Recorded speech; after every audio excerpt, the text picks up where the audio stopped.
नमस्कार मित्रांनो, जावळे पोल्ट्री फार्ममध्ये तुमचं सर्वांचं स्वागत आहे. तर आज आपण पोल्ट्रीमधला सर्वात महत्त्वाची सप्लिमेंट म्हणजे ई केअरसी पावडर बद्दल आपण जाणून घ्या. तर ई केअरसी पावडर ही याच्यामध्ये मेन सेलेनियम आणि ई केअर हे दोन प्रमुख घटक असतात. तर ई केअरसी पावडर का यूज करावी आणि कशासाठी यूज करावे याबद्दल मी तुम्हाला सांगणार आहे.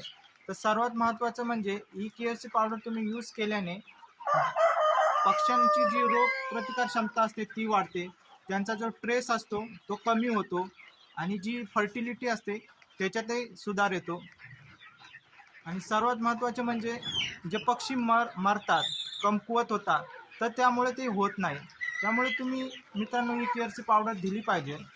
तुम्हाला मी ई केअरची पावडरचं प्रोडक्ट दाखवतो ते कसं दिसतं. ते हे बघा, सेम अशा कलरचं मार्केटमध्ये तुम्हाला मेडिकलमध्ये ई केअरची प्रोडक्ट भेटेल. आणि तुम्हाला डोस कसे द्यायचे आहे तर ते पाण्यामध्ये द्यायचं आहे मित्रांनो. जे तुम्ही रेग्युलर पाणी यूज करता, जे पूर्ण दिवसासाठी, कमी पाण्यात द्यायचं नाही. जसं 500 लिटर, 1000 लिटर, 200 लिटर त्यानुसार तुमचा डोस बनवतो आणि किती पक्षी आहे यावर तो डोस ठरला जातो. तर बघा, पॅकेटवर पण डोस दिलेला आहे.